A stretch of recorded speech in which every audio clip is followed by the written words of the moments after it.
What's up, guys? What a game we had yesterday in Sevilla, and today I'll do a little video to analyze a little bit what happened and to give a little bit my opinion on what things happened and how Barcelona or Real Madrid did good in order to basically score goals. That's what happened. There was 5 goals, nothing that we weren't expecting, because in the other two Clásicos we saw a 5-2 and a 4-0, so over 4 goals in the 3 games that we have seen this season between Real Madrid and Barcelona. Both teams came from very different backgrounds. Real Madrid came from a hard loss against Arsenal, in a very deserved loss, honestly, in the quarterfinals of the Champions League, and didn't let them go into the semi-finals against PSG. And in the other hand, Barcelona has been performing greatly this season. They look like they are invincible, with Lamine Yamal, Lewandowski, Rafinha in great levels, other than obviously Pedri and the guys in the defense with Íñigo and Cubarsí at enormous levels, reminding of the Pujols and Piqués that we all remember from Barcelona. And the game itself was divided into 2 halves, basically, like the 45 and 45 and then the extra time.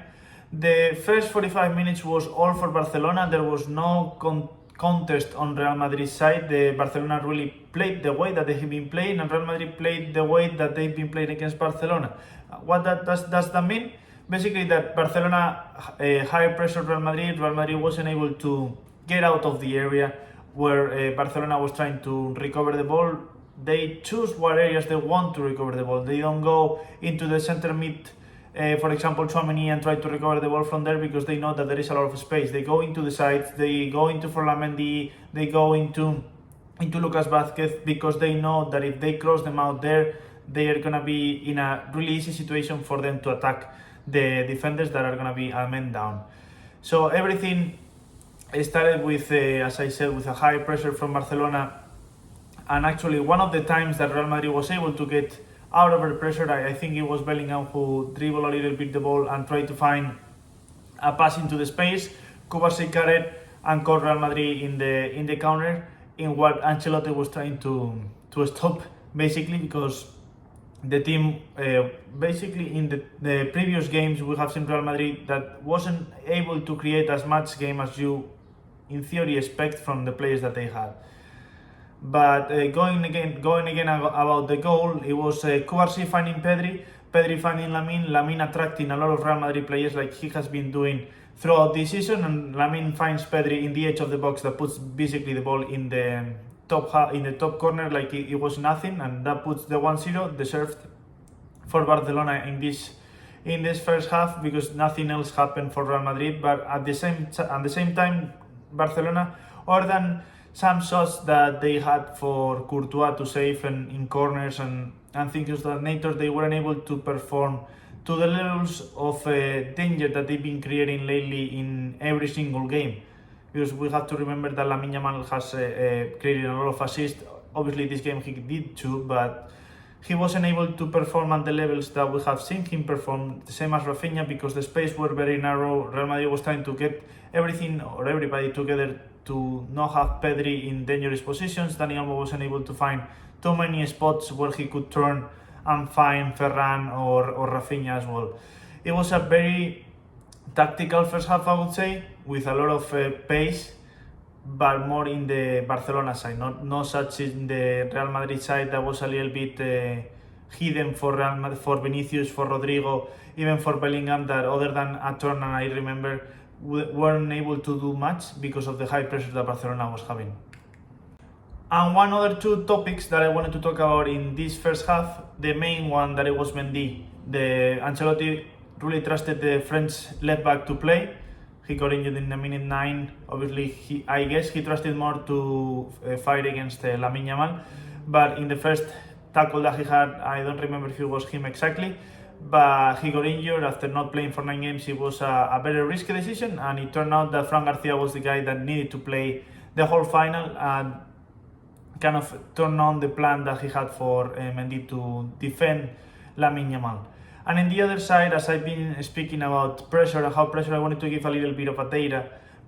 Barcelona had 10 recoveries in the first half, which is a very big number, speaking speaking of these kind of statistics that really helped Barcelona to get Real Madrid into their own half and wasn't able to find the spaces that they normally have for Ceballos, Valverde to play and find Vinicius or Rodrigo in this case, that probably was one of the lowest performers of the game.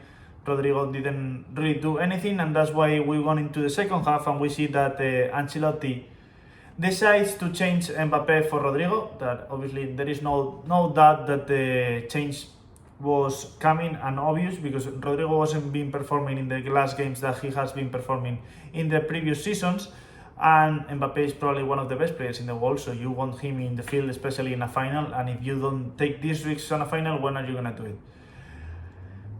And in addition to that, we saw a different Real Madrid in the second half. We saw a Real Madrid that was going up to press to Barcelona, and Barcelona wasn't really expecting that, so that took them a little bit in a shock, where Bellingham was the guy that was pressing the most, as well as Valverde, and adding the changes that Ancelotti made changes in a decent minute, which I think it was the 55 or the 60 minute, with Güler and Modric going into from Lucas Vázquez and Ceballos. I think that definitely changed how Real Madrid was playing the game.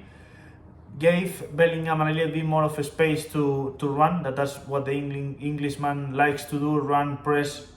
With the physical abilities that he has, he stole some balls from Pedri with very good tackles, and that's what basically ended up in the 1-on-1. It was a foul that Barcelona team needed to do, because if not, Mbappe would have been 1-on-1 against Szczesny, and it turns out that Mbappe would have been scoring the first free kick that he has ever scored in professional soccer, and he puts it in the stick that Szczesny wasn't able to find, and a 1-on-1 that was probably deserved for the little bit that we have seen, because Mbappe was really struggling, or was making Inigo and Cubarsí struggling in the spaces, especially in the left hand side with Gerard Martin defending that side, also on the right hand side when Koundé wasn't able to get closer to him. And then we go into the 2-1 with a corner for Tchouaméni, that one of the changes, Güler puts an amazing ball that Tchouaméni, with the help of Koundé, I would say, that he wasn't able to defend very well, puts the 2-1 into the game, and basically puts Real Madrid on top of the game, and thinking that they were able to come back in an invincible Barcelona. But obviously that didn't end up as Real Madrid wanted, and as probably a lot of the teams would have thought that it would happen, basically because Barcelona has been amazing during this season. And after the 2-1 is when Real Madrid started to back up a little bit, the way that they did basically at the beginning of the game, and then is when Lamine Yamal starts to find spaces in the pockets, especially in between Rudiger and Fran Garcia. That was the space that we're trying to find more, basically because Lamine Yamal was playing on the right hand side, and this outside of the foot pass that he always wants to do, and basically is one of the previous passes that he has, puts Ferran Torres in a spot to put the 2-2 I would say in a mistake from Courtois more than Rudiger. Rudiger tries to close Ferran Torres, doesn't get to, but at the same time Courtois didn't need to go that far away, because Ferran Torres was going more into the side of the goal, not just against himself in a 1-on-1. But other than that, Courtois did save Real Madrid a couple times, or 3 times in the first half, and he has been saving Real Madrid a lot of times during this season, so there is nothing to complain about the Belgian goalkeeper. And then basically what happened, it was that Barcelona started to reach to the levels that they've been doing in the extra time, with changes with Fermin and Gavi. They provided a lot more energy than what Brahim, for example, provided for Real Madrid, and that's what came up in the extra time. It was a recovery from Koundé in a pass that could have been between Modric and Brahim, a little bit of a misunderstanding that gets the Frenchman against the goal in a really good shot that puts the 3-2 in the minute 116. Honestly, in my opinion, it was a very well balanced final, because Real Madrid had their chances, they couldn't take them, but when Barcelona had in the first half some of the chances, Courtois did make very good saves, and we didn't see Szczesny as much. We only saw him in one of the saves that he had for Vinicius. But Barcelona, I think they have been deserving to win the title throughout the season, and especially during this game, where how well they have performed, and with some of the players that we've seen for Real Madrid that weren't really at the level that they needed to be, like the Brahim, Rodrigo's. Maybe Vinicius had 10 to 15 minutes that he was okay, but he hasn't been the Vinicius that we have seen in the previous seasons. But we saw a very good Mbappe, a very good Bellingham, in my opinion, a normal Valverde that he's always phenomenal. And then one guy that I want to emphasize is Tchouaméni. Tchouaméni was one of the key guys that Real Madrid did very good in the second half. You can't go into the pressure that high with Bellingham, Valverde, Mbappe, when you don't have somebody that is basically covering everything. And Tchouaméni has that physical ability to cover from one side to the other side, and then being able to perform at the level that he has been, with recoveries, with very good long passes, and also with a goal that basically put Real Madrid ahead in the Copa del Rey. It's a pity for Real Madrid, because they were hoping that was the little bit of that could save the season, but they weren't able to, and might be the last final for Carlo Ancelotti as a Real Madrid coach, unless they are able to get to the Clubs World Cup. But it has been a very good trajectory for Carlo Ancelotti as a Real Madrid coach, and I don't think this season has to be taken as his fault. It's more of a collaboration rather than pointing at one person. It is easy to make it like it is the coach's fault, but when you see who is playing in the left back, how many substitutes you have for the center back, have you replaced Toni Kroos, how do you put the three in the top, do you put them, you don't, when you put Vinicius and Mbappe at top, they do play well, and the only one that you take off is Rodrigo because he hasn't been playing well. So overall, I think that Real Madrid season has been a little bit painful for the fans, but I do think that this summer they'll be able to recover with some signings and some sales that are needed for the club to come back where they are. And another one that needs to be, as I am seeing him in the pictures, Arda Güler has been incredible in these past two games from Getafe against Barcelona. I did think that he was going to be able to play a little bit more, but the Turkish guy is finding more opportunities, and I think he will be able to do once Ancelotti leaves Real Madrid and somebody else comes in and finds the good spot for the Turkish place that I do think is in the number 8 position.